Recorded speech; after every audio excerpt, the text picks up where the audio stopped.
buenos días a todos. Muchas gracias por haber aceptado esta invitación desde Conectas para hablar sobre cómo la inteligencia artificial puede ser una nueva herramienta para hacer periodismo de profundidad, periodismo de investigación. Mi nombre es Carlos Eduardo Huertas, tengo el honor de liderar la mesa editorial de Conectas y hoy estamos con tres panelistas de lujo que nos van a acompañar precisamente en esta presentación y en el lanzamiento de tres colecciones de documentos relevantes, interesantes, periodísticos, que abren precisamente la puerta desde Conectas a la posibilidad del uso de estas herramientas para el trabajo cotidiano en el periodismo de investigación. Primero quiero saludar a Mariel Ibarra. Mariel está en México. Mariel, buenos días. Hola Carlos, hola a todos. Bienvenidos y gracias por conectarse. Gracias por participar. Quiero saludar bajando geográficamente, Juan Diego Restrepo, que está en Medellín, en Colombia.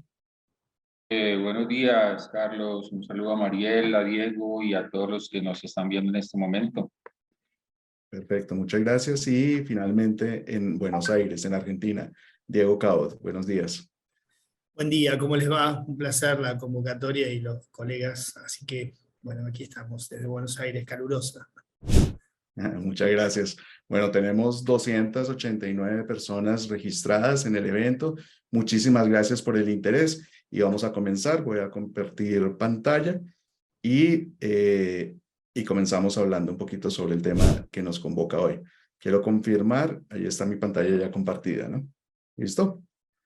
Ok, perfecto. Lo primero que vamos a hablar es sobre el tema de cómo la inteligencia artificial puede afectar o apoyar nuestro trabajo cotidiano como periodistas, ¿sí? Entonces, la primera pregunta es cómo se imaginan el uso de inteligencia artificial al servicio del periodismo. Para esto, les quiero proponer, si pueden entrar a este enlace en menti.com, ¿sí? Los que no han utilizado esta herramienta pueden entrar ahí, menti.com, utilizar este código 4620-2987, si quieren entren y ahí pueden votar, por favor. Allí en el chat está el enlace para que lo puedan usar directamente. ¿Listo?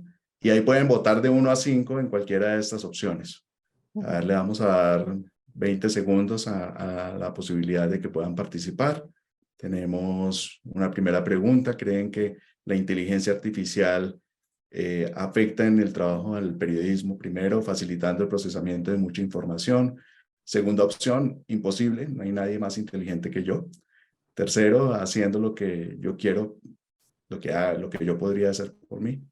Cuarto, me da susto, creo que me va a quitar el trabajo. Y quinto, es muy poco lo que conozco, no tengo suficiente información para responder esta pregunta. Entonces, le vamos a dar 5 segundos más y ahí veo varias respuestas. Ok. Perfecto, bueno, veo que estamos sintonizados, digamos. La primera votación, la principal votación es cómo la inteligencia artificial puede ayudarnos precisamente en el procesamiento de grandes volúmenes de información. Y lo sigue el tema de cómo precisamente como herramienta puede ayudarnos en transcripciones o en otro tipo de labores, digamos, más mecánicas para que el periodista pueda concentrarse en el trabajo periodístico. Vamos a compartir la otra pantalla, por favor. Listo. Entonces, lo primero que queremos compartir es un primer disclaimer sobre este tema que nos interesa. El primer disclaimer es que desde Conectas pues siempre hemos sostenido la idea del periodismo sin apellidos, o sea, el periodismo no es nada diferente al ejercicio de contrastación, de verificación, de reportería en calle, de contrastación con las fuentes, de comprobación de la información. Entonces siempre hemos dicho pues, y no nos hemos montado pues en la ola del periodismo de precisión en su momento, en los años 80, en los años 90 el periodismo asistido por computadora, luego vino el periodismo de datos, luego ha estado la hora del periodismo colaborativo, como si cada una de estas líneas fuera un periodismo diferente. Insistimos, el periodismo es uno solo y ahorita con la inteligencia artificial no queremos generar ninguna expectativa diferente a que la inteligencia artificial es una herramienta más para que el periodista pueda hacer el mejor periodismo, el periodismo clásico de contrastación, de formulación de hipótesis, de verificación y de avance en la reportería. Entonces, dicho este primer disclaimer, les queremos presentar esta herramienta que ya seguramente algunos de ustedes conocen, que es una herramienta de Google que se llama Pinpoint, ¿sí? Y es una herramienta que tiene unas particularidades que nos ayuda precisamente para el trabajo periodístico. ¿Qué es lo que hace esta herramienta? Primero, tiene la posibilidad de analizar grandes colecciones de datos en archivos que estén basados en PDFs, en fotos, en documentos a mano, en audios o en videos, algo que tradicionalmente uno tendría mucha complejidad para procesar estos volúmenes de información y este tipo de archivos. Entonces tiene en esencia tres características. Primero, permite buscar información a través de miles de documentos. Si ustedes ven al lado derecho de la imagen, ahí ven, por ejemplo, correos electrónicos, notas a mano alzada y demás. Y uno, utilizando esta herramienta, o sea, cargando estos documentos de una manera que ya les vamos a explicar más adelante, los tiene todo uno en una colección, en un espacio que se llama colección, y uno, por ejemplo, para este caso, estamos buscando la palabra Apolo y va a encontrar esa palabra o ese término Apolo en cada uno de los documentos que están cargados en esa colección. Algo que tradicionalmente implicaría revisar uno a uno y tratar de identificar en dónde está cada uno de esos términos. Entonces, si uno está haciendo un trabajo de investigación y tiene un término clave, por ejemplo, contrato o, por ejemplo, concesión, puede empezar uno a encontrar fácilmente en esos documentos y navegar a través de una colección variada de información.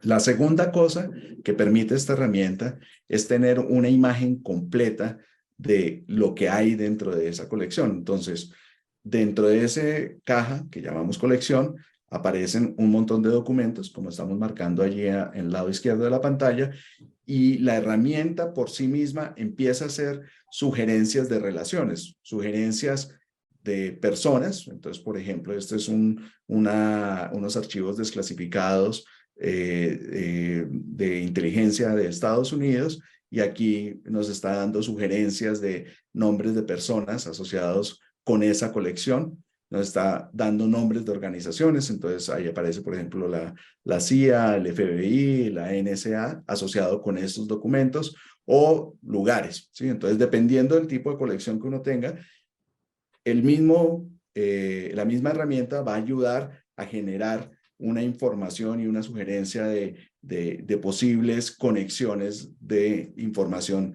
relevante dentro de esos documentos. Obviamente, esa relevancia la establece primero por número de veces que aparece esa persona o esa mención dentro de los documentos, pero en la medida en que la herramienta va adquiriendo más conocimiento, va generando unos filtros más sofisticados, ¿sí?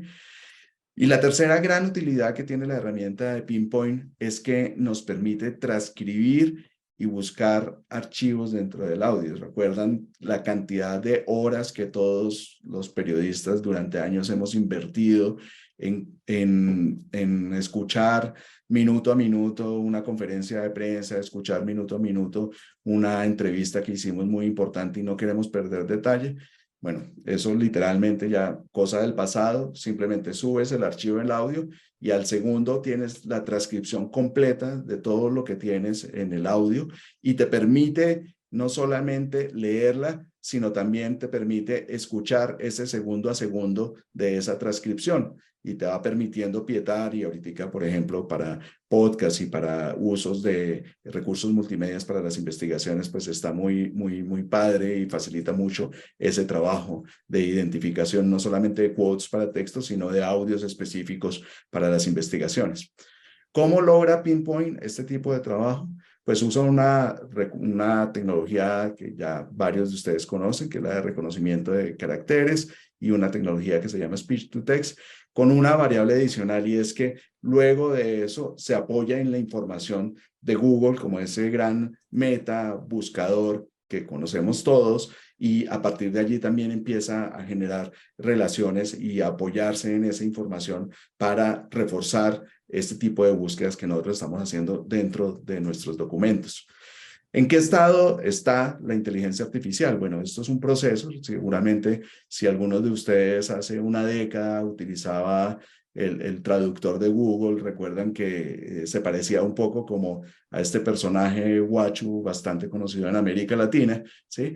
Pero poco a poco ha ido mejorando sus capacidades y una traducción de Google hoy es infinitamente superior a lo que era hace 10 años.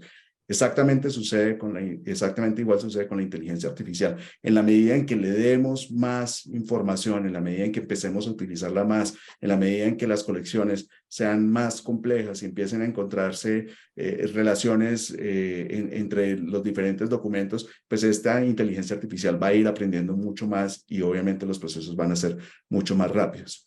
¿Qué tipos de acceso hay para esta herramienta de Pinpoint? Ahorita cualquier persona que tenga una cuenta de Gmail puede tener un acceso básico a esta herramienta, crear colecciones privadas y se comparten como si fueran un Drive. Seguramente la mayoría de las personas que están conectadas han usado Drive y saben que simplemente uno le da atributos a la persona a la que le comparte el archivo para ver si lo puede editar, si lo puede compartir, si lo puede modificar, ¿sí? Para eso hay un espacio que es el espacio que Google ha creado de diferentes herramientas para periodistas que se llama Journalist Studio. Buscan en el navegador, ahí está la referencia para que les sea mucho más sencillo, la vamos a compartir por el chat también, journaliststudio.google.com, y ahí van a encontrar una pantalla que les va a mostrar esto, en donde ustedes van a encontrar diferentes opciones. Les invito a que lo revisen porque Google ha estado haciendo diferentes desarrollos específicamente para periodistas. De hecho, son una docena de desarrollos. Y en la parte que dice Tools for Reporters, ahí van a encontrar estas cajitas y ahí encuentran el cuadrito de Pinpoint. Cuando ustedes hacen ahí en Pinpoint, esto les va a dar dos opciones. Una que dice My Workspace y otra que dice Explore. Cuando ustedes van a crear una colección individual, simplemente se remiten a My Workspace y hablen o dan clic ahí en una colección privada y esto les va a permitir acceder a la herramienta después de llenar un registro que es muy fácil. Ahí tienen que seguir un primer caso que es pedir un acceso completo y les permite llenar un formulario que es bastante sencillo y que es un formulario de registro para Google. Allí una cosa importante en la pregunta 5, cuando tienen que llenar ahí de dónde escuchó hablar de Pinpoint, pueden colocar Other y colocan Conectas como una parte de seguimiento del trabajo que venimos haciendo, ¿sí? Tan pronto se registran, no dura más de 5 o 10 minutos la aprobación, ¿sí? Y ya tiene un acceso garantizado y ahí ya puede empezar a crear colecciones privadas. Pero de lo que vamos a hablar nosotros hoy son de las colecciones públicas, ¿sí? Las colecciones públicas pueden ser consultadas masivamente por cualquier persona sin necesidad de tener una invitación al correo. Es como si fuera un Drive abierto, un documento en un Drive abierto, un documento que cualquier persona puede entrar y observar y verificar. Para hacer y para tener estas colecciones públicas hay que tener un acuerdo con Google, porque obviamente pues hay un tema de responsabilidad, hay un tema que busca precisamente garantizar que sea información relevante de interés público y que tenga unas características como valor documental importante para ayudar en procesos de investigación. Actualmente hay colecciones en inglés, en portugués, en italiano. Hay una decena de aliados en el mundo que han venido contribuyendo con estas colecciones y es entrar a esta sección de Explore. Ahí van a ver conexiones de Le Figaro, de Folia, de Abragi, en Argentina, en Brasil, de Expresso, muchas colecciones en inglés, en italiano y en portugués, ¿sí?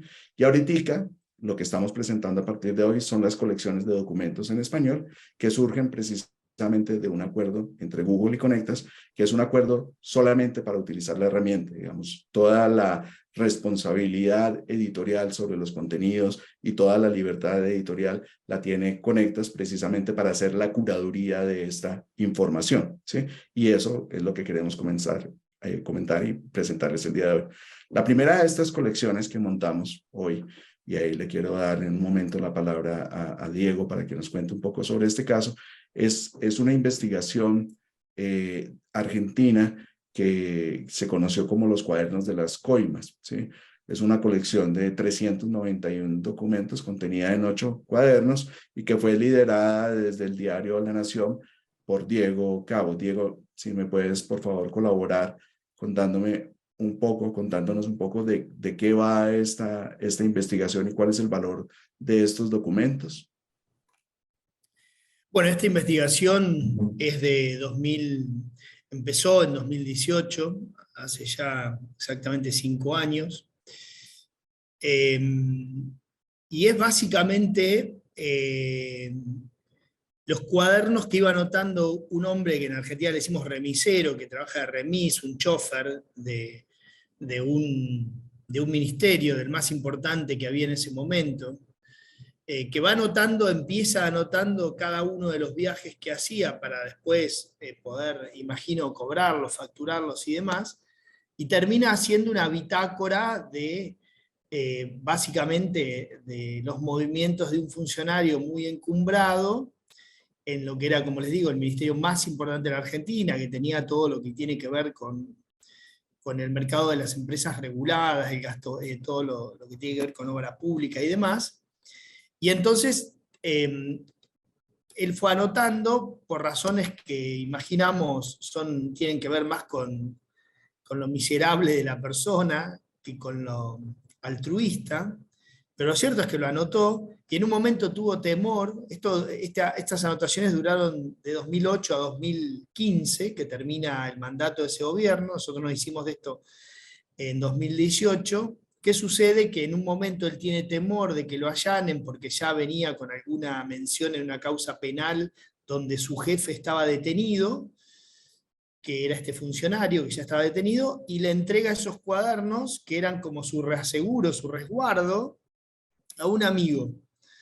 Y como sucede tantas veces en el periodismo, todos los que trabajamos en el mundo del periodismo lo sabemos, los despechados o los traidores muchas veces suelen ser grandes fuentes de información de los periodistas. Bueno, este es el caso, ¿no?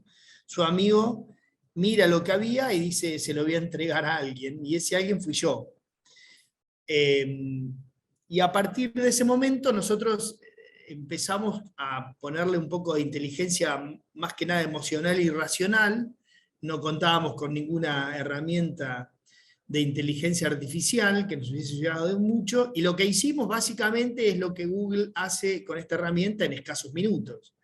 Nos sentamos durante un par de meses a la madrugada, en un secreto absoluto, yo y 2 alumnos de la maestría de periodismo que tiene el diario, que eran además alumnos míos, yo soy profesor ahí, y nos sentábamos más o menos desde la hora que terminaba el diario hasta las 4 o 5 de la mañana. Vieron que los argentinos somos relativamente noctámbulos, y sin decirle a nadie, más que a 2 personas, a uno de los dueños del diario, al secretario general de redacción, a quien yo reporto, nos sentamos a convertir eso, que era un manuscrito, en una base de datos, ni más ni menos que eso.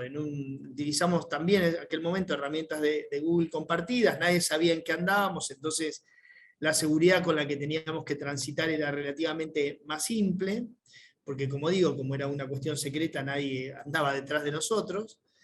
Y nos sentamos durante horas a convertir eso en una base de datos, que básicamente, si ustedes pudieran ver aquel archivo original, era bastante sencillo. Cada una de esas anotaciones que tenía un día, un horario, un lugar de partida, un lugar de llegada, protagonistas. Algunas veces había menciones de domicilios, otras veces había menciones de dominios de autos, de las patentes, otras veces había menciones de montos. Fuimos convirtiendo cada uno de esos datos en una columna, ¿no?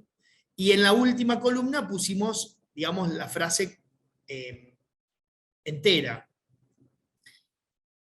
Y así trabajamos durante meses, como les digo, para convertir eso en una base de datos, y a partir de ese momento, más allá de obviamente los chequeos que íbamos haciendo a medida que aparecía información, pero en ese momento, después de tener todo consolidado, empezamos a trazar algún tipo de conductas, líneas, a hacer filtros, bueno, lo que hacemos todos, ¿no? Empezar a hacerle preguntas a una base de datos.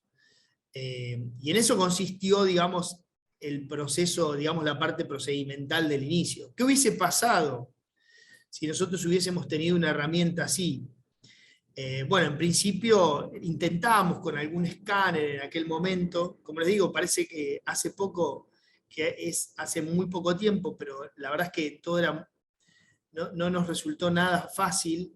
Intentamos con escáner y demás tratar de extraer, pero era tan complicado lo que traducía con escáner de imágenes, si bien nosotros teníamos los originales, pero finalmente era el escáner de una imagen, que era mucho más difícil ¿cómo les diría? Como el proceso de ese escaneo en algún punto corrupto en cuanto a la cantidad de caracteres y cosas que tenía. Recuerden, como les digo, que era ni más ni menos que un manuscrito, que no estaba resaltado así. Ese es un resaltado que le hicimos nosotros en la edición que pusimos web, pero era un manuscrito normal, que decidimos retipearlo, ¿no?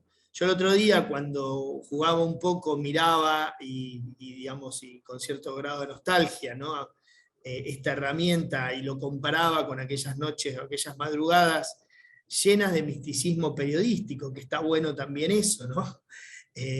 Pero a su vez cansados y un poco como sintiendo que no avanzábamos, porque por ahí de noches enteras lo que pasábamos eran no tantos archivos, no tantos registros, porque pasar un manuscrito todos sabemos lo que es, no ir mirándolo, viendo qué dice. Lo cierto es que con una herramienta así seguramente hubiésemos arrancado mucho antes con todo el proceso que a nosotros nos gusta, ¿no? Que es tomar cada dato o tomar un paquete de datos y salir a la calle a chequearlo, ¿no? Eso fue como una instancia, les diría como secundaria o derivada de la construcción primero de una base de datos, de una herramienta, o si quieren, de un documento, o de una fuente de información documental absolutamente precaria, ¿no? Nos hubiésemos ahorrado realmente muchísimo tiempo, más allá después que siempre toda base de datos, y esto lo digo tanto por esto como por otras bases de datos con las que he trabajado, siempre requiere un proceso de verificación de la base de datos, más allá de la información que salga de ahí, y también de depuración de errores y demás, o que siempre hay, ¿no? Pero la verdad es que nos hubiera servido y mucho, y de hecho algunas cosas que hice el otro día me generaban algún tipo de nota a propósito de volver a tener esta herramienta de tan fácil acceso. Gracias, Diego. Sí, sin duda, precisamente el foco que señala Diego es cómo nos puede ayudar a ahorrar tiempo para procesar información compleja, ¿no? Ahí en la pantalla tenemos cómo venían estos cuadernos, que son cuadernos de notas como los que todos conocemos. Y bueno, y a partir de allí, ¿cómo hacemos para procesar información y revisar 800, 900 páginas de información en un solo golpe, ¿no? Poder tener una primera aproximación para lo segundo que señala muy bien Diego, para tener unos insumos e ir a la calle a empezar a contrastar esa información, empezar a corroborar, ¿sí? Una cosa, Carlos, que te comento que es interesante. Nosotros en su momento, cuando esto salió a la luz, debatimos bastante internamente qué hacer con estos documentos, y decidimos a un par de días, solamente un par de días de que la noticia era pública, subirlos a nuestra web, con un esquema de hojearlo, y literalmente era hojear los cuadernos, y vos entrabas y podías, como si fuese un libro, ir pasando hoja por hoja, pero la verdad es que solamente un tiempo después logramos poner eso, algunos transcriptos y con búsquedas por palabras, ¿no? Pero hojear hoy por hoy con la vorágine de la información es muy difícil que alguien se ponga a hojear. Pero nosotros tomamos la decisión. Si hubiésemos tenido una herramienta así, seguramente al otro día, o a los 2 días, o a los 3 días, como lo hicimos, hubiésemos puesto disponible a todos, incluso a todos nuestros colegas y competencia informativa, que busquen ahí, porque nos parecía absolutamente determinante. El problema era que había una limitación técnica, ¿no? Y lo que buscamos hacer era a través de imágenes, y esas imágenes, como ustedes saben, alguien puede ojear un poquito, pero estos 300 y pico de documentos son en realidad fotos de páginas dobles, o sea que son alrededor de 900 páginas. Entonces, la utilidad era relativamente poca, salvo para alguien que vaya a buscar el dato puntual, ¿no? Claro, y la ventaja, como bien plantea Diego, es que al terminar una investigación siempre quedan datos que por razones editoriales, por razones de que el espacio, la plataforma donde se publicó no se identificaron lo suficiente o no se tuvo la suficiente información. Al liberar esa información le sirve a otros investigadores, medios, a las organizaciones de la sociedad civil, incluso a los mismos afectados para consultar de primera mano la información y ver con exactitud cuál es la mención, cuál es la información exacta de dónde se extrajo esa información. Entonces, en la lógica de poder hacer más accesible información relevante y de interés público, que es de lo que se trata el periodismo en esencia, pues es una herramienta fundamental. Muchísimas gracias, Diego. Les comento, así lucían los cuadernos. Este era el personaje que Diego mencionaba, que era una persona, digamos, muy dedicada a juzgar pues por el detalle de las notas y el nivel de detalle con el que fue construyendo toda su labor de encomiendas, ¿sí? Y cuando tú tienes un archivo de esta manera, digamos que visualmente luce así, que incluso la caligrafía puede dar dificultades para leer, pues bueno, ahí es donde precisamente una herramienta como Pinpoint, al subirlos, tú puedes empezar a buscar información cruzada en cada uno de estos. Esta herramienta, esta colección, que la hemos llamado los cuadernos de las coimas, ya está montada. Ahorita les explico dónde la pueden encontrar directamente y están montados todos los cuadernos y pueden empezar a hacer búsquedas, ¿no? Por ejemplo, si ahí se dan cuenta en la parte derecha de la pantalla, en la sugerencia que el mismo Pinpoint hace por persona, en primer lugar aparece en esta búsqueda Julio Devido, que era claramente uno de los personajes centrales de esta historia. Y seguramente, a pesar de que esta historia pues ya se publicó, puede tener otras aristas que no han sido desarrolladas por un lado, y por el otro lado, como valor documental para los que siguen haciendo investigaciones sobre el tema, seguramente va a ser de gran importancia. No sé, Diego, si tienes algo más para agregar acá. No, simplemente eso. Estos cuadernos siguen siendo motivo, digamos, de disputa judicial, imaginarán, ¿no? Hay 170 procesados, 30 y pico de arrepentidos, y un juicio oral que está seguramente por empezar este año. Están procesados los empresarios más importantes de la Argentina, y obviamente también algunos funcionarios. La particularidad que tiene el caso es hay muchos empresarios, ¿no? La mayoría de los empresarios grandes de la Argentina están procesados aquí. Es una causa que seguramente va a tener atención este año. Y estos cuadernos y estas pruebas siguen siendo, digamos, elementos centrales, ¿no? Más allá de que después se avanzó sobre los hechos que estaban descritos ahí, pero siguen siendo un elemento central. Así que tenerlos más accesibles en el momento donde el juicio se torne absolutamente más público de lo que es ahora, porque se haga el debate oral, será una herramienta enorme, no solamente para nosotros, sino imagino también para las defensas, ¿no? Claro, muchas gracias, Diego. Y muchas gracias a la Nación y obviamente, Diego, por no solo por la investigación, sino por la posibilidad de acceder a estos documentos, ¿cierto? Cuando uno hace la búsqueda, por ejemplo, en este cuaderno, estamos buscando una palabra y ahí empieza a buscar precisamente, digamos, estamos ahí en subrayado está la palabra ministerio y empieza a buscar, digamos, las diferentes variables. Y como bien decía Diego, y lo mencioné al inicio, pues es una herramienta que está en proceso de fortalecimiento. Entonces, ahí cualquiera puede ver que están subrayadas varias palabras ministerio, pero por ahí hay una que no la tiene marcada. Entonces, es un punto de partida, ¿sí? Pero es un punto que necesita, como siempre, toda labor periodística, un proceso de verificación incluso de los mismos resultados que está arrojando la herramienta. La segunda colección, bueno, acá me están pidiendo internamente que les invite a hacer preguntas a través de el icono de preguntas y respuestas que está en la barra de comandos del Zoom, y que los que están utilizando redes sociales, que por favor se pueden utilizar el hashtag coleccionesconectas para compartir si encuentran útil este tipo de herramienta y si animan a otras personas en sus redes para que se puedan sumar a usarlas. La segunda colección que estamos compartiendo hoy es una que se llama Parqueadero Padilla. ¿sí?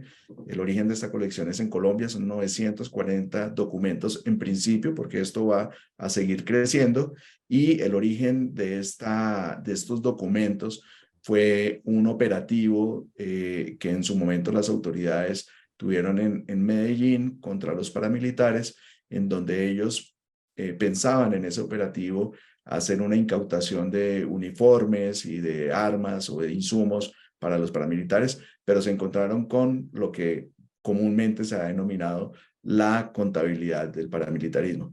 Allí te invito, Juan Diego Restrepo, si nos puedes contar un poco de qué trata esta colección, cómo fue que la procesaron inicialmente y cómo crees que una herramienta como la que estamos presentando hoy hubiera ayudado a hacer un mejor trabajo, Juan Diego. Bueno, gracias, Carlos. Un gusto volver a hablar, Diego, Ariel, y a todos los que nos ven en este momento. El Parqueadero Padilla es un expediente, digamos, emblemático por dos razones fundamentales en el país. Por un lado, es emblemático porque representó en su momento toda la información sobre los financiadores de las autodefensas unidas, de las autodefensas campesinas de Córdoba y Urabá, en su momento, financiadores que sostenían un aparato paramilitar y que ese aparato paramilitar tenía un control de los ingresos y egresos de los dineros que, digamos, financiaban ese aparato paramilitar. Y por el otro lado representa uno de los mayores casos de impunidad, porque con ese acervo documental literalmente no pasó nada. Básicamente, ¿qué es? Es un expediente que hoy ustedes lo están viendo en la fotografía, son 342 cajas, que pueden ser un poco más, y que tienen poco más de 400.000 folios. Por lo tanto, es un expediente inmensamente grande. Sobre este expediente hay muchos mitos en el país, que está perdido, que por la cantidad de información que tenía lo desaparecieron, pues realmente eso no es cierto. Lo que está viendo en esa fotografía, que es tomada en el 2022, comienzos del 2022, es una bodega de la Fiscalía General de la Nación aquí en Medellín, donde está conservado el expediente. No con muchos, digamos, muchos errores de conservación, pero ahí está. Ese expediente se comenzó a construir a finales de abril de 1998, cuando las autoridades efectivamente hicieron un allanamiento en una oficina en el centro de la ciudad de Medellín, en un segundo piso sobre un parqueadero. Habían hecho una incautación de uniformes para paramilitares y dinero en una vía rural, y los conductores del vehículo dijeron: nosotros cargamos el carro en este parqueadero. Cuando fueron a ese parqueadero, encontraron fue el centro contable más grande hasta ahora visto en términos de financiación del paramilitarismo. Y eso pues comenzó un proceso que, como ustedes que han trabajado expedientes judiciales saben, que empiezan con un cuaderno, 2 cuadernos, 3 cuadernos. Se calcula que en cada caja de esas caben 5 o 6 cuadernos, entonces comienzan a multiplicar por lo menos por 350 cajas, y eso nos da un volumen impresionante. Entonces, ¿qué contienen? Básicamente, la investigación se centró en 496 cuentas bancarias de personas naturales o personas jurídicas que aportaban dinero al paramilitarismo por intrincados métodos, digamos, bancarios, porque lo que se hizo fue toda una transacción. Miles, se calcula que fueron más de 30.000 transacciones bancarias para que los recursos llegaran a estructuras paramilitares. Entonces el proceso fue a partir de 3 capturados y 496 cuentas bancarias. A partir de ahí el expediente comienza a crecer, a crecer, a crecer, hasta llegar al volumen que tiene actualmente. Yo conocí el expediente en el 2006-2007 para efectos de hacer una investigación para un libro que salió en el 2009, y en esa ocasión solo nos dejaron ver los cuadernos principales.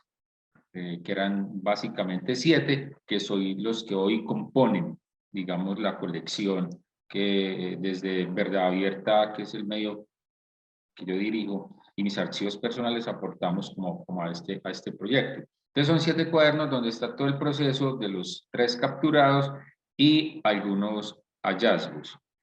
Conocí ese proceso en el 2006 en una oficina de un juez que me lo permitió ver porque hice una solicitud. El caso ya estaba, digamos, cerrado. Es un caso que es un expediente que está de acceso público mediante una autorización de un juez.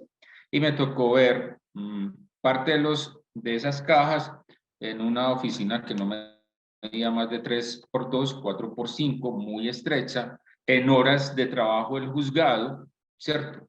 Entonces ya se imaginarán un juzgado trabajando, atendiendo público, resolviendo y un periodista metido ahí entre ellos, tomando fotografías, porque el mecanismo que he adoptado desde hace mucho tiempo es que cuando tenga expedientes judiciales, lo primero que hago es tomar fotografías.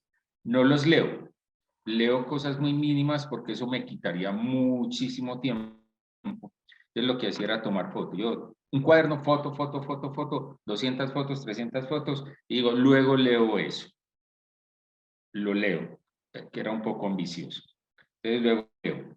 No teníamos para la época, yo trabajaba en una organización de defensora de derechos humanos, el Instituto Popular de Capacitación, que se montó como en esta aventura de ese expediente judicial, como les digo, de cara a escribir un libro, no solo del expediente, sino sobre, digamos, diferentes tramas paramilitares aquí en el país, y me daban el tiempo y yo me iba 2 semanas tratando de tomar fotografías. Unas veces me dejaban todo el día, otras veces me decían, solo tiene 2 horas, otras 3 horas. Al final yo quedé con miles de fotos y ahora, ¿y cómo voy a hacer yo para escribir? Entonces, todo mi proceso fue de lectura directa de fotos, con un agravante, que para quienes han trabajado de esa manera saben que no siempre el pulso funciona. Entonces, fotos borrosas, fotos movidas, fotos urgentes, si se quiere. Entonces, había documentos que no se podían leer. Pero, sin embargo, todo eso se hizo. ¿Qué comenzamos a hacer? A sistematizarlo, a clasificar testimonios y sobre todo a clasificar el tema de las cuentas bancarias. Pero todo fue leído. Imagínense 1500 folios, leer uno a uno, comenzar a digitar, como ahora le escuché a Diego, comenzar a hacer las bases de datos. Logramos algo. Cuando vuelvo al expediente en 2021, saliendo de pandemia, cuando en Colombia ya estaba trabajando la Comisión de Esclarecimiento de la Verdad y se interesó por este proceso, entonces me llamaron a que les presentara un informe, ¿cierto? Para nutrir, digamos, su informe final, y con la autorización de la Fiscalía y sabiendo que ya estaba, digamos, como con el respaldo de la Comisión de la Verdad, me dieron acceso al expediente completo. Pero como ustedes entenderán, el expediente completo para, creo que 6, 7 meses de trabajo es imposible manejarlo. Por tanto, se hizo todo un trabajo aleatorio. Igual se volvieron a las fotos. Donde yo hubiera tenido el pinpoint en 2006, 2007, incluso en el 2021, creo que el trabajo hubiera quedado mucho, no es que haya sido un mal trabajo, de hecho es uno de los 15 documentos que seleccionó la Comisión de la Verdad para que sean parte del legado y está público, de más de 200, de más de 150 documentos, ese es uno de los seleccionados. Entonces, hubiese tenido la oportunidad de conformar mejores bases de datos, construir mejor, de alguna manera, algunos relacionamientos. Ustedes entenderán que son 496 cuentas bancarias cuyos cheques pasaron por 3, 4, 5 manos. La Fiscalía utiliza unos mecanismos de trazabilidad muy complejos, muy complejos. Uno los trataba como de hacerlos más simples para los lectores, pero sin embargo esto es un volumen de información muy grande.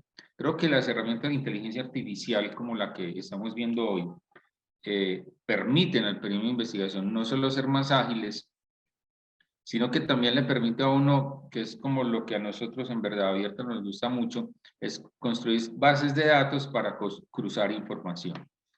Eso nos ahorraría tiempo, nos ahorraría plata, horas de trabajo, y creo que seríamos un poco más precisos.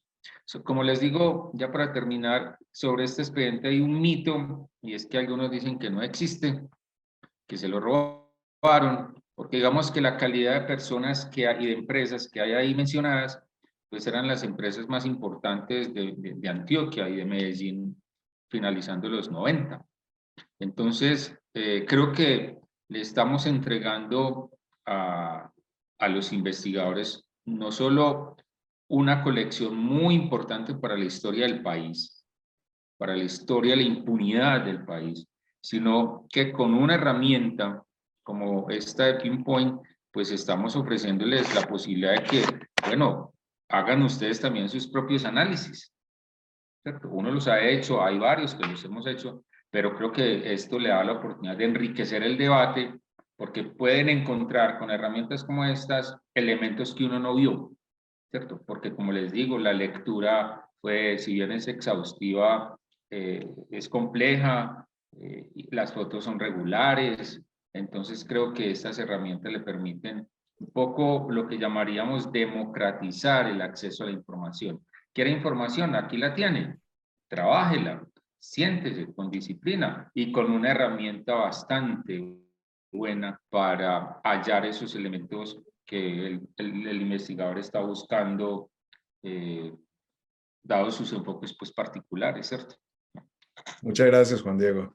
Sí, precisamente des en cuenta la calidad de las fotos, no vamos a cuestionar las habilidades fotográficas de Juan Diego, pero bueno, todos sabemos No, porque cómo es. también es cierto que parte de la dificultad de la fotografía es que, por ejemplo, hace mucho tiempo en Colombia, este tipo de expedientes, Diego que ha trabajado, eso lo podrá saber, se hacían en papeles muy delgados, en lo que podemos llamar papel mantequilla.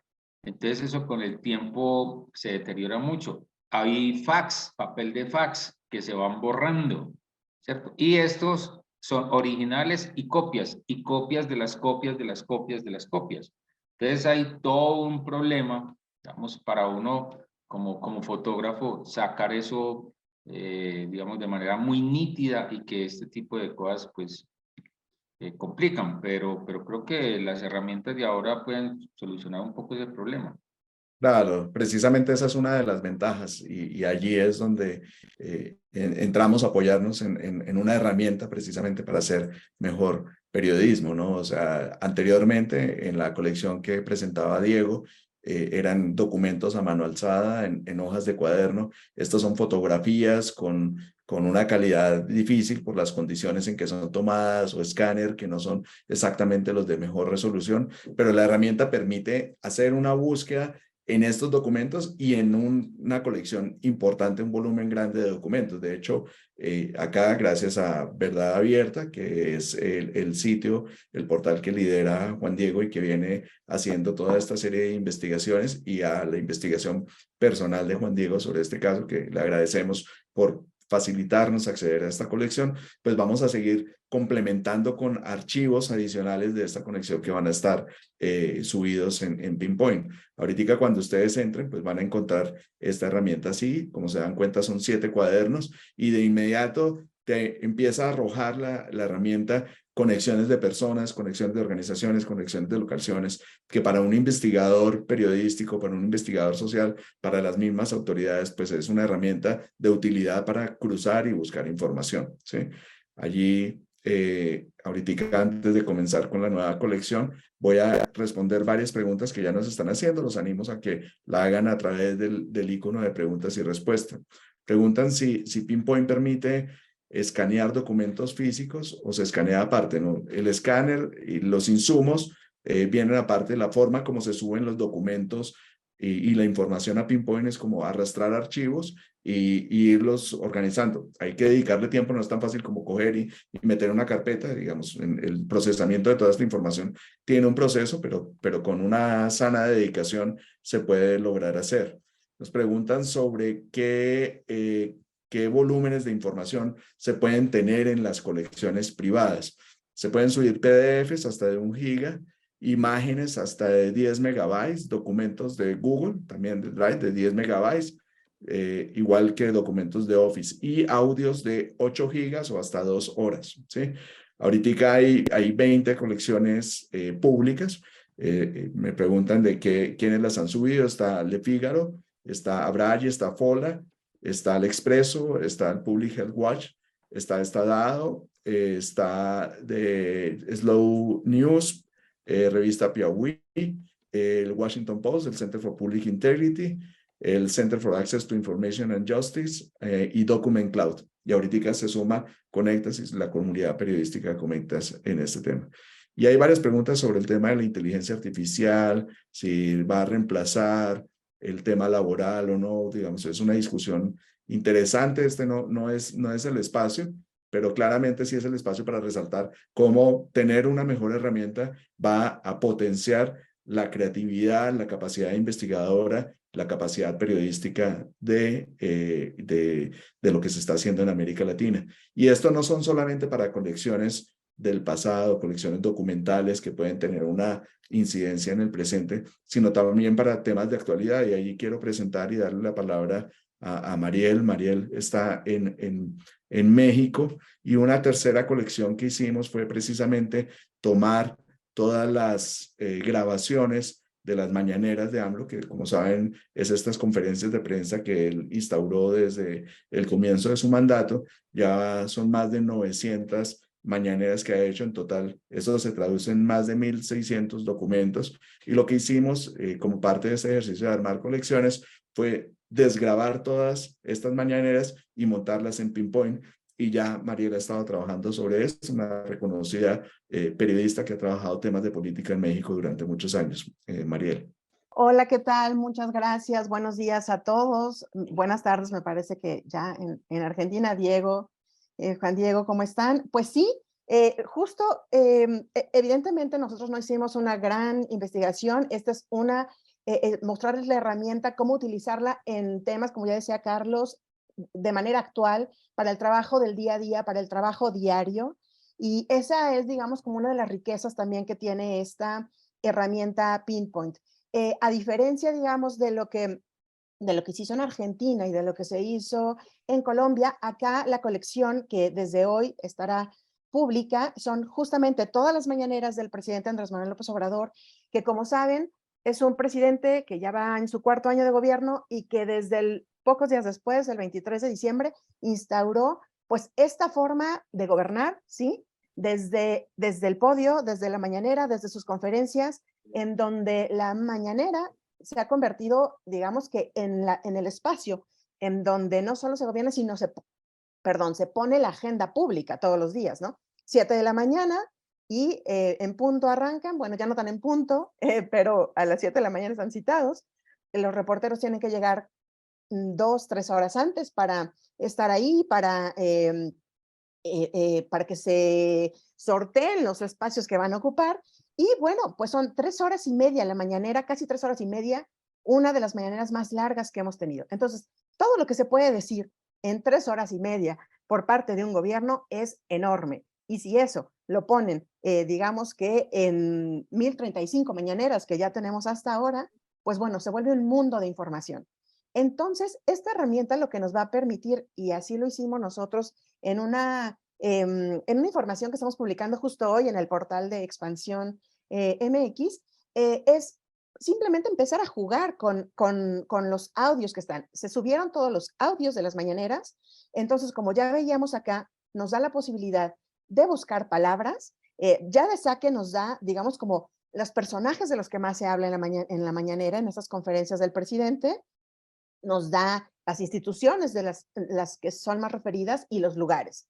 Evidentemente, información y notas, pues como la imaginación nos dé. Pero yo les quiero platicar un par de cosas que hemos hecho, y es teniendo, digamos, para el día a día, una coyuntura como la que tenemos en México ahora mismo, en donde el poder ejecutivo, que es el presidente, está un poco peleado o mucho peleado con los otros poderes o el poder judicial, con una nueva cabeza en la Suprema Corte de Justicia en México. Bueno, pues nosotros lo que hicimos fue contar cuántas veces se ha referido y de qué forma el presidente lo ha hecho del Poder Judicial, de jueces, de magistrados, de ministros. Y bueno, pues encontramos que pues por lo menos 700 veces en las 1035 mañaneras los ha referido. Son ejercicios muy básicos, si ustedes quieren, pero que para el quehacer del día a día, esto nos va a permitir ahorrarnos muchísimo tiempo. Es decir, ustedes pueden incluso buscar la palabra o el personaje al que recuerdan que se refirió el presidente en alguna de sus conferencias, digamos, Enrique Peña Nieto, un expresidente de México, lo ponen y les da exactamente todas las mañaneras en las que se ha referido a él, la forma en que se ha referido a él, y no solo eso, también el audio. Es decir, si ustedes son creadores o están haciendo podcasts, están haciendo videos, les da exactamente el byte en donde se refirió a ese personaje, a esa entidad, a esa situación, a esa temática, y ustedes van a poder de ahí sustraer exactamente el momento en donde el presidente está hablando o algunos de sus invitados, porque no solamente en las mañaneras habla el presidente, hablan periodistas, hablan funcionarios, hablan los invitados que va teniendo el presidente cada día en sus mañaneras. Entonces sé que a lo mejor para la comunidad latinoamericana, digamos, el tema de la mañanera como tal, a lo mejor no es tan atractivo. Estoy segura que los periodistas mexicanos les sacarán mucho jugo, pero lo que le queremos presentar aquí es la forma en que ustedes pueden ir haciendo sus propias colecciones.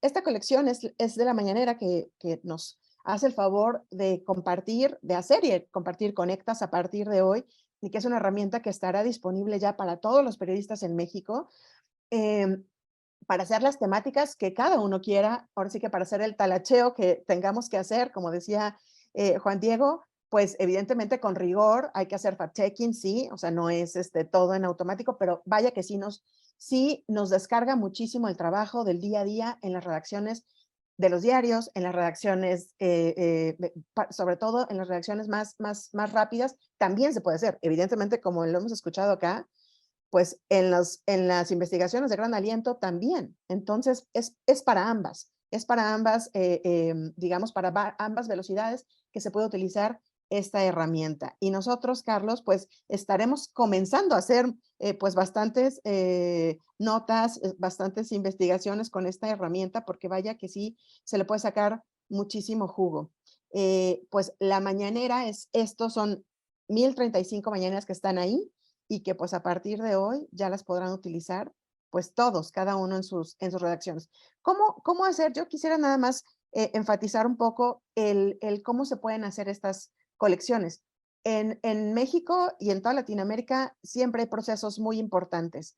Además de las investigaciones de largo aliento, el Pinpoint puede ser una herramienta crucial para ir haciendo nuestros propios archivos día con día. Yo recuerdo a un editor con mucho cariño, que fue de los primeros que me formó, que me decía, si usted pone un palito y va aumentando día a día una declaración, una frase, todos los días, que haya dicho un político o un hecho que haya ocurrido, a lo largo del año va a tener pues una colección de frases, una colección de números, una colección de cifras que vas a poder trabajar de manera más sistemática y de manera más compleja después, al cabo de un año. Entonces, esto también nos permite hacer esto. En vez de estar en nuestro cuaderno, en nuestro libreta de notas, pues empezar a hacer colecciones aquí y justamente al cabo de algún tiempo poder regresar a ellas y poder trabajar y sistematizar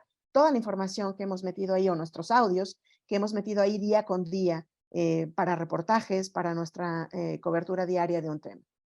Pues muchísimas gracias, Carlos. Yo no sé si haya más preguntas. Chévere, Mariel, sí. Bueno, así luce ahorita la colección de las mañaneras, que hay que aclarar que cada mes las iremos actualizando, porque obviamente cada mes surgen 15, 20, 30 más de estos documentos y estaremos colocando la fecha de la última actualización en la colección. Y al hacer la búsqueda, pues es como este proceso. Entonces, ahora, ¿cómo se exploran las colecciones? Digamos que ya es como la parte final de esta conversación antes de dar paso a otras preguntas que nos están haciendo. Primero, fundamental, es necesario tener una cuenta de correo de Gmail. Solamente desde una cuenta de correo de Gmail se puede hacer. Y esta es la ruta corta. En el chat vamos a compartir, digamos, este enlace que les permite llegar directamente a esta pantalla, que es la pantalla de Explore. Y ahí, como se dan cuenta, ya están publicadas las 3 colecciones, la de Mañaneras de AMLO. Ahí nos falta precisar, digamos, hasta qué fecha de corte está para evitar inconvenientes. Los cuadernos de las coimas de Argentina. Nuevamente, gracias Diego y La Nación por este aporte. Y el expediente del parqueadero Padilla. Nuevamente, igual Juan Diego y Verdad Abierta por este aporte, ¿sí? Y ahí ya simplemente pueden entrar y no necesitan nada más, empezar a buscar información y empezar a producir investigaciones y publicaciones, como ya Expansión lo hizo esta mañana, con una primera aproximación y con un tema de coyuntura en el caso de México, ¿sí? Allí pueden encontrar cada uno de los detalles de la información y pueden navegarlas de la manera que dicen. Entonces, varias personas nos están preguntando si esta conversación va a quedar grabada y pública. Sí, en efecto queda grabada y pública. Nosotros les estaremos compartiendo la URL donde va a estar para que ustedes puedan consultarla posteriormente.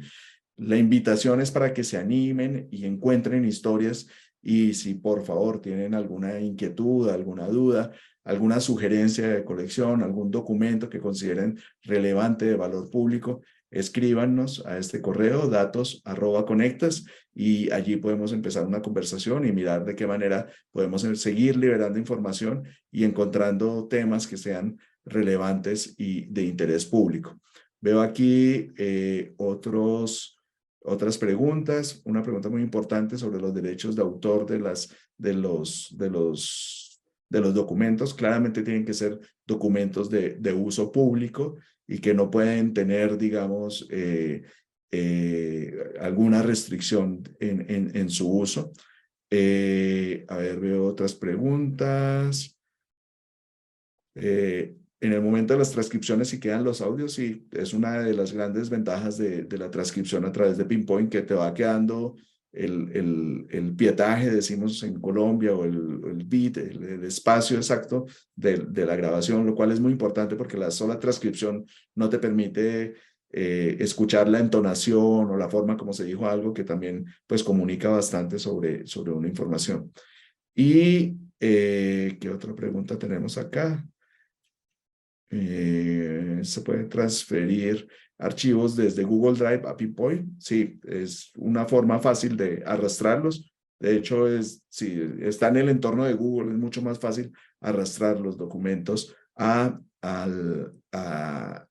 espacio de la colección de Pinpoint. Y la efectividad, digamos, para la recuperación de los textos a mano e imagen, ¿sí? La efectividad es la que hemos hablado, digamos, y en eso pues quiero ser claro. O sea, esta es una herramienta que está en construcción, ¿sí? O sea, no es 100% infalible. De hecho, hemos hablado de cómo en los archivos, por ejemplo, de las coimas, se ha buscado y por allí nos queda una palabra que no la identificó y eso. Entonces, igual es un archivo que ayuda a hacer la búsqueda, pero tiene que seguirse contrastando y seguir el mismo proceso clásico de periodismo, digamos, ¿sí? Entonces, eso es algo que es complementario al trabajo periodístico. Bueno, habíamos prometido tener un encuentro de 1 hora, estamos justo a tiempo. Solo me resta pues agradecerle a Mariel en México, a Diego en Argentina y Juan Diego en Colombia por su participación, y darles una última ronda de intervención. Juan Diego, no sé si quieres agregar algo más a partir de las conclusiones y del uso de esta herramienta. Bueno, digamos, siempre nosotros los periodistas tenemos que romper algunos paradigmas, ¿no? Uno de ellos que gobernó mucho tiempo es que la información es mía y no la comparto con nadie, ¿no? Y me parece que este tipo de herramientas van contra ese paradigma histórico, y me parece que la información cada vez tiene que ser más abierta y cada vez tienen que trabajar más personas sobre la información que uno conoce, ¿no? O a la que uno accede. Todas las herramientas que hagan la información, digamos, pública, que ayuden a tirar un poquito de luz en lugares donde hay oscuridad, bienvenidas sean, ¿no? Y como te digo, siempre a favor de romper ese paradigma histórico, ¿no? Que muchas veces ya por ahí queda poco en las redacciones, pero que todavía se ve, que es la información es mía, no la comparto y la voy publicando a medida que yo quiero con cuentagotas, ¿no? Así que, bueno, nada, muchísimas gracias, agradecido a todos y ojalá que este tipo de herramientas sirvan y que se acumulen muchas bases de datos para que muchos podamos trabajar.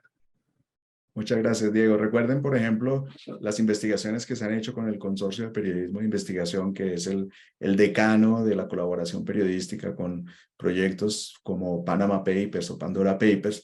Después de que se han hecho las publicaciones, esos documentos se han liberado un poco en la lógica de lo que menciona Diego, precisamente para que otros investigadores y otros ojos encuentren cosas que probablemente al periodista se le pudieron pasar o en su evaluación periodística probablemente no fueron relevantes, pero que tienen valor en sí mismo y que es importante que la opinión pública conozca. Antes de darle la palabra a Juan Diego, me preguntan acá si la herramienta es gratuita. Sí, en efecto es gratuita y eso es una gran ventaja. Ahorita ustedes entran y ya está la información allí y preguntan sobre el tema de la seguridad. Lo primero que tenemos que aclarar, digamos, nosotros estamos hablando desde Conectas, no somos Google, digamos, tenemos un acuerdo para poder subir la información, un acuerdo que nos da total independencia y autonomía en el manejo de la información que estamos publicando, obviamente con criterios y valores periodísticos. El consejo de seguridad que dan todos los gurús y expertos en temas de seguridad es si hay algo que tú no compartirías por un correo o por un canal digital y porque sientes que no es seguro, pues no lo compartes, ¿sí? O sea, en las colecciones privadas es un espacio reservado para cada uno de ustedes en su, como tener una colección o un archivo en Drive.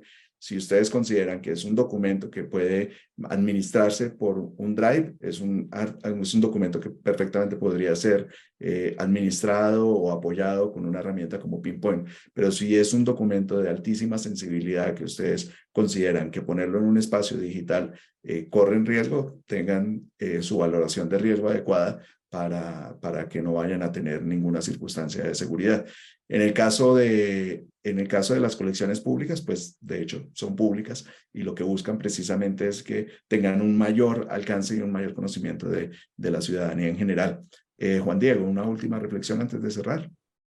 Sí, sí, es que comparto plenamente lo de Diego. Creo que esto rompe ese egoísmo del periodismo desde hace mucho tiempo, de que lo mío es mío y no lo comparto. Creo que esto es un paso muy grande en ese sentido. Verdad Abierta pues ha operado así por mucho tiempo y nos parece pues muy importante.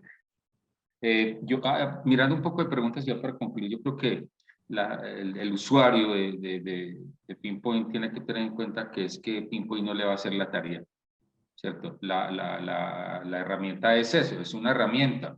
Lo que pasa es que a las herramientas hay que llevarles preguntas, hay que saberlas navegar, pero no reemplaza el ser humano en el sentido del sentido que le va a dar a esos archivos. O sea, porque los archivos están ahí en bruto. Uno llegó a esos archivos con preguntas, Mario llegó con unas, Diego llegó con otras, pero lo que se quiere es, por lo menos desde nuestra perspectiva, es enriquecer las preguntas sobre casos puntuales, en el caso nuestro del paramilitarismo y la financiación, pero que sean preguntas de antropólogos, que sean preguntas de sociólogos, de psicólogos incluso, de economistas, si se quiere, de otros colegas. Pero las herramientas no generan soluciones más allá de lo práctico, pero los contenidos son humanos, las preguntas son humanas, los sentidos de esto es humano, así que de eso se trata, ¿no? De colaborar para que diferentes disciplinas aporten preguntas a debates de trascendencia nacional e internacional. Gracias, Juan Diego. Y Mariel, finalmente una última reflexión. Sí, muchas gracias, Carlos. Pues bordando sobre lo que dice Juan Diego y Diego, eso, ¿no? Al menos en nuestro caso y en todos, pues la invitación es a que exploren la herramienta, a que la utilicen, a que la hagan suya, a que cada quien tenemos temáticas distintas, cada quien tenemos o estamos buscando ángulos o estamos en investigaciones diferentes, Habrá algunas cosas que se puedan compartir, habrá algunas cosas que se tengan que trabajar y después se compartan, pero creo que aquí, como decía yo en algún momento, la imaginación es el tope. Es decir, yo tengo la herramienta y la puedo utilizar a lo mejor desde para hacer un análisis de discurso hasta para hacer simplemente un conteo, para ver a qué personaje se le está dando preferencia encima de otro, no sé.